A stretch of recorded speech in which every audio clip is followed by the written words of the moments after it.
Hello friends, कैसे हैं आप लोग। आज का हमारा टॉपिक है समाजीकरण यानी सोशलाइजेशन। ये बहुत इम्पोर्टेंट टॉपिक है। इस टॉपिक से हमारे सीटेट एग्ज़ाम में हर साल प्रश्न पूछता है।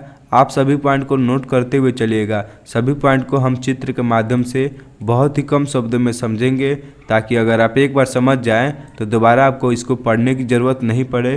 दोस्तों, अगर आपको इस टॉपिक का पीडीएफ चाहिए तो आप मेरे व्हाट्सएप नंबर पर मैसेज कर सकते हैं। सभी पीडीएफ आपको बिल्कुल फ्री में मिल जाएगा।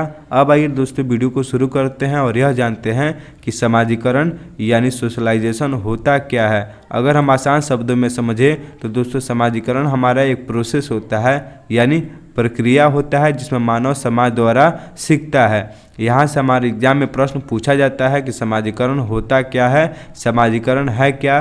तो दोस्तों, इसका सरल उत्तर है कि समाजीकरण एक प्रक्रिया है, यानी प्रोसेस है जिसमें मानव समाज द्वारा सीखता है और यह पूरे जीवन तक निरंतर चलती है, यानी कंटिन्यू चलता है।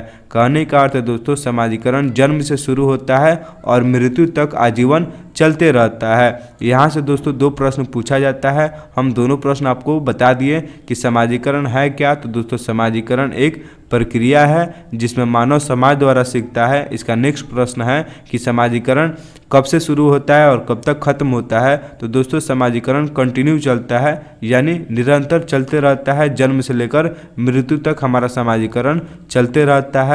अब आइए दोस्तों, समाजीकरण की प्रक्रिया जानते हैं, यानी प्रोसेस जानते हैं, क्योंकि ये भी बहुत इंपॉर्टेंट पॉइंट है दोस्तों। इस टॉपिक से, इस पॉइंट से हमारे एग्जाम में प्रश्न पूछा जाता है। सबसे फर्स्ट प्रक्रिया है समाजीकरण का पालन पोषण। बालक के समाजीकरण में पालन पोषण का ज़्यादा प्रभाव पड़ता है, क्योंकि अगर बच्चे का पालन पोषण अच्छे तरीके से नहीं होता तो बच्चा समाज के साथ समायोजन करने में कठिनाई महसूस करता है।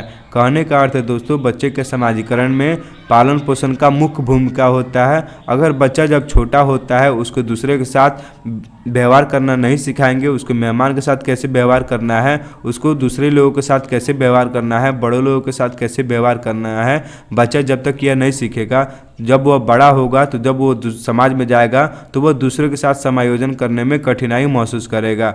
नेक्स्ट प्रक्रिया है हमारा सहयोग। बच्चा समाज के सहयोग से ही समाज का हिस्सा बनता है। यहाँ से हमारे एग्जाम में प्रश्न पूछ सकता है कि बच्चा किसके सहयोग से समाज का हिस्सा बनता है। तो दोस्तों, बच्चा समाज के सहयोग से समाज का हिस्सा बनता है। जैसे जैसे बालक अपने साथ अन्य व्यक्तियों का सहयोग पाता है, वैसे वैसे वह दूसरे लोगों के साथ अपना सहयोग भी प्रदान करना आरंभ कर देता है। कहने का अर्थ है दोस्तों, जब बच्चा बड़ा होता है वह यह देखता है कि दूसरे लोग उसके साथ बहुत ज़्यादा सहयोग करते हैं, यानी उसके काम में हाथ बटाते हैं, उसके साथ अच्छा व्यवहार करते हैं। जब वह बच्चा बड़ा हो जाता है, वह भी दूसरों का मदद करता है और वह भी दूसरों के साथ अच्छा व्यवहार करता है।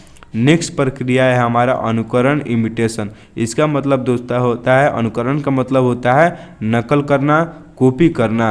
अनुकरण का अर्थ होता है नकल करके सीखना। जैसे दोस्तों, बच्चा बड़ों की बातों का अनुकरण करके सीखता जाता है और समाज का एक हिस्सा बन जाता है। इसको दोस्तों हम अच्छे एग्जाम्पल से समझते हैं। जैसे दोस्तों, हमारा मातृभाषा है, यानी मदर टंग लैंग्वेज होता है। मदर टंग लैंग्वेज सभी बच्चे अपने समाज से अनुकरण करके, यानी कॉपी करके सीखते हैं। जैसे आपका अगर मातृभाषा हिंदी है, मदर टंग लैंग्वेज आपका हिंदी है, तो आप हिंदी सीखने के लिए कोई विद्यालय नहीं गए होंगे, कोई अलग से क्लास नहीं किए होंगे, कोई नियम नहीं सीखे होंगे। आप बड़े लोगों को, यानी आपके समाज में जो भाषा बोला जाता था, आप उस भाषा को अनुकरण करके, कॉपी करके वह भाषा बोलना सीख गए। यानी बच्चा जो होता है वह अनुकरण के माध्यम से भी सीखता है। अनुकरण हमारा होता है कॉपी करना या नकल करना। आइए दोस्तों, नेक्स्ट प्रक्रिया देखते हैं। ये सभी समाजीकरण की प्रक्रिया होता है। नेक्स्ट प्रक्रिया हमारा पुरस्कार एवं दंड।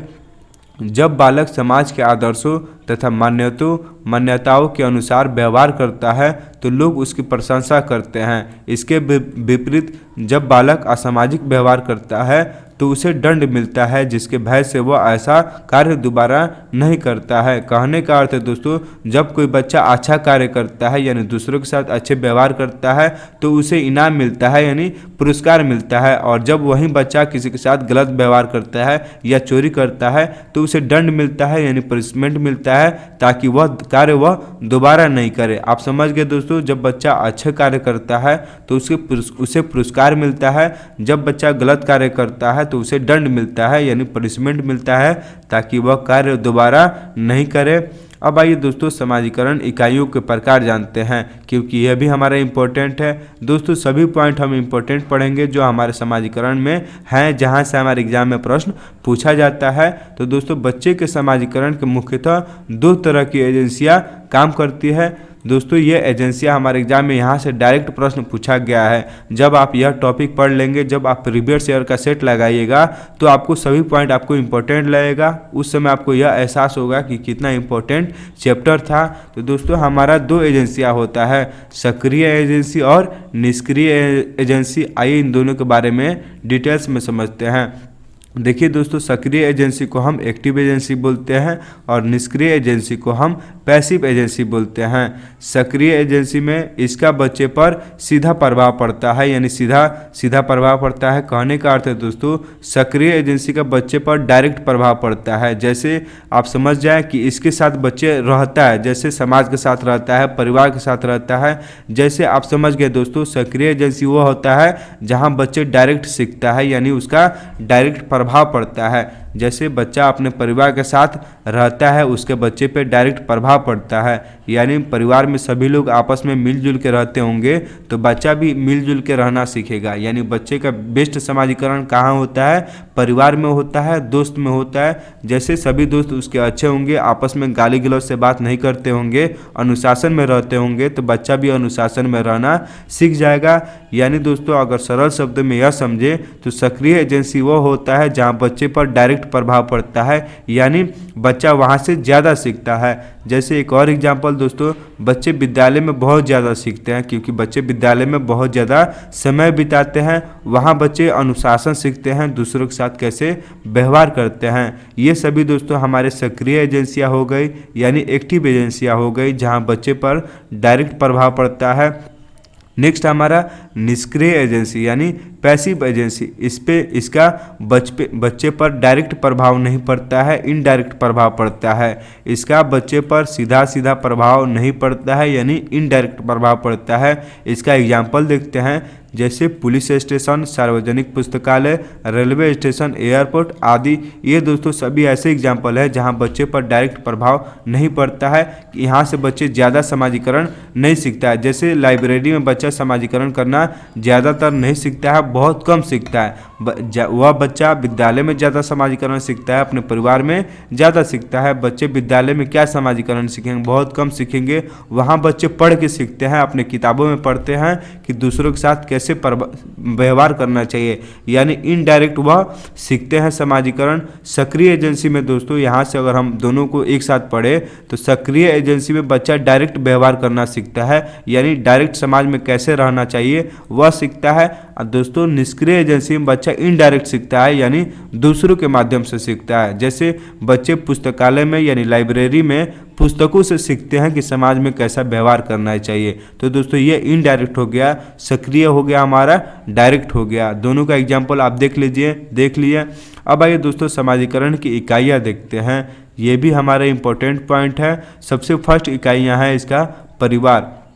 समाजीकरण का आरंभ परिवार से होता है और यह समाजीकरण की पहली इकाई है। अगर आपसे एग्जाम में यह प्रश्न पूछ दे कि समाजीकरण की पहली इकाई क्या होता है, तो दोस्तों परिवार समाजीकरण की सबसे पहली इकाई होती है, क्योंकि बच्चा जब छोटा होता है वह सबसे ज़्यादा परिवार में समय बिताता है। वहीं यह बच्चा सब परिवार में ही यह सीखता है कि दूसरों के साथ कैसे व्यवहार करना चाहिए, जब घर में गेस्ट आए तो उनके साथ कैसा व्यवहार करना चाहिए, और बच्चा अपना मातृभाषा भी परिवार से ही सीखता है। नेक्स्ट हमारा इकाइयाँ हैं स्कूल यानी विद्यालय। स्कूल में बच्चा स्नेह, सहयोग, कर्तव्य निष्ठा, दूसरों के साथ समायोजन यानी एडजस्टमेंट करना सीखता है। थर्ड दोस्तों इकाइयाँ हैं हमारा अध्यापक। बच्चे के सामाजिक विकास में अध्यापक भी महत्वपूर्ण योगदान है। बच्चे अपने अध्यापक को आदर्श मानते हैं तो छात्रों में भी धैर्य तथा सहकारिता के गुण विकसित हो जाता है। अध्यापक दोस्तों, बच्चे जो होते हैं अपने शिक्षक को यानी अध्यापक को आदर्श मानते हैं। अगर शिक्षक विद्यालय में समय पर आता होगा तो बच्चे भी विद्यालय समय पर जाएंगे। अगर टीचर साफ सुथरा आता होगा विद्यालय में, अच्छे कोड में ड्रेस में आता होगा तो बच्चे भी अच्छे ड्रेस में जाते हैं, यानी वह उनको आदर्श मानते हैं, उनको फॉलो करते हैं। नेक्स्ट हमारा इकाइयाँ हैं खेल। खेल बच्चों के मानसिक, शारीरिक, संवेगात्मक विकास के साथ सामाजिक विकास में भी योगदान देते हैं। दोस्तों, मानसिक विकास हमारा होता है बुद्धि का विकास, शारीरिक विकास होता है हमारा फिजिकल विकास, संवेगात्मक विकास होता है हमारा इमोशन पे कंट्रोल, यानी हमारा गुस्सा करना, हंसना, खेलना, ये सभी हमारा संवेगात्मक विकास होता है। के साथ साथ सामाजिक विकास यानी हम अपने समाज में दूसरों के साथ कैसा व्यवहार करते हैं। कहने का अर्थ है दोस्तों, इसका ऑल डेवलपमेंट खेल के माध्यम से होता है, यानी शारीरिक विकास के साथ साथ सामाजिक विकास भी बच्चे का खेल के माध्यम से होता है।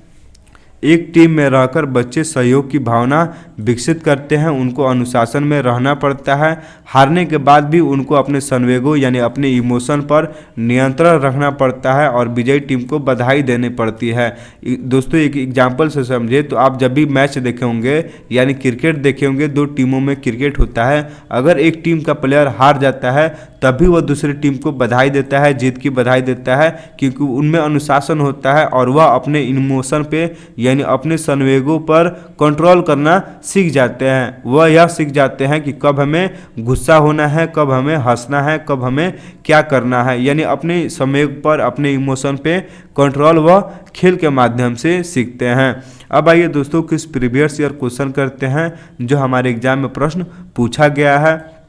सबसे फर्स्ट प्रश्न है हमारा, निम्नलिखित में कौन सा समाजीकरण का गौर यानी सेकेंडरी वाहक हो सकता है। दोस्तों, फर्स्ट वाहक हमारा परिवार होता है। सबसे पहले बच्चा अपना समाजीकरण परिवार के माध्यम से सीखता है, यानी फैमिली के माध्यम से सीखता है। उसके बाद हमारा गॉड होता है, यानी सेकेंडरी होता है हमारा विद्यालय होता है, क्योंकि बच्चा विद्यालय बाद में जाता है, सबसे पहले वह परिवार से समाजीकरण सीखता है। तो हमारे प्रश्न में सेकेंडरी पूछा है कि गौड़ वाहक कौन है। ऑप्शन देखते हैं, विद्यालय और आसपास, विद्यालय और निकटतम परिवार के सदस्य। दोस्तों, हमारे परिवार फर्स्ट सेकेंड ऑप्शन हो गया, यानी फर्स्ट वाहक हो जाता है। थर्ड ऑप्शन है परिवार और रिश्तेदार, ये सभी दोस्तों प्रथम हो गया, यानी प्राथमिक वाहक हो गया।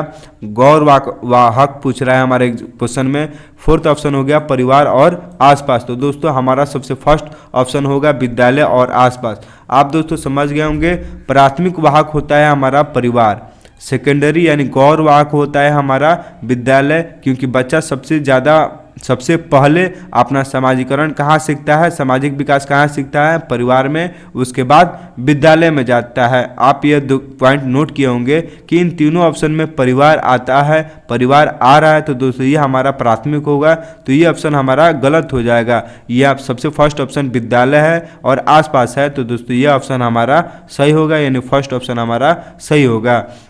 नेक्स्ट प्रश्न है हमारा, समाजीकरण है यानी समाजीकरण क्या है। ऑप्शन है समाजीकरण मानदंडों में परिवर्तन है, शिक्षक एवं पढ़ाए गए के बीच संबंध है, समाज के आधुनिकीकरण की प्रक्रिया है, समाज के मानदंडों के साथ अनुकूलन है। तो दोस्तों ऑप्शन 4 हमारा सही है कि समाज के मानदंडों के साथ अनुकूलन, यानी अनुकूलन का मतलब हुआ हमारा समाज में यह है कि चोरी करना गलत है, किसी के साथ अच्छे व्यवहार करना सही होता है, यानी समाज में जो मानदंड है उनके साथ अनुकूलन करना हमारा समाजीकरण होता है। नेक्स्ट प्रश्न हमारा, शिक्षा के संदर्भ में समाजीकरण से तात्पर्य है सामाजिक मानदंडों के सदैव अनुपालन करना। तो दोस्तों सदैव अनुपालन करना नहीं होगा, ऑप्शन ये हमारा गलत हो जाएगा। अपने सामाजिक मानदंड बनाना, खुद का मानदंड कैसे बना सकते हैं हम, जब समाज में रहना है तो दोस्तों समाज में जो मानदंड है उनके साथ हमें अनुकूलन करना पड़ता है, तो ये भी ऑप्शन हमारा गलत हो जाएगा। थर्ड ऑप्शन है समाज में बड़ों का सम्मान करना, यह है। फोर्थ ऑप्शन है सामाजिक वातावरण में अनुकूलन और समायोजन। तो दोस्तों सबसे बेस्ट ऑप्शन है हमारा 4 ऑप्शन है कि सामाजिक वातावरण में अनुकूलन और समायोजन, यानी जो पहले से मानदंड है उसको अपनाना और जहां चेंजिंग की जरूरत हो वहां चेंजिंग भी करना। तो दोस्तों ऑप्शन 4 हमारा सही होगा। उम्मीद है दोस्तों आपको सभी पॉइंट समझ में आया होगा। मिलते हैं आपसे नेक्स्ट वीडियो में।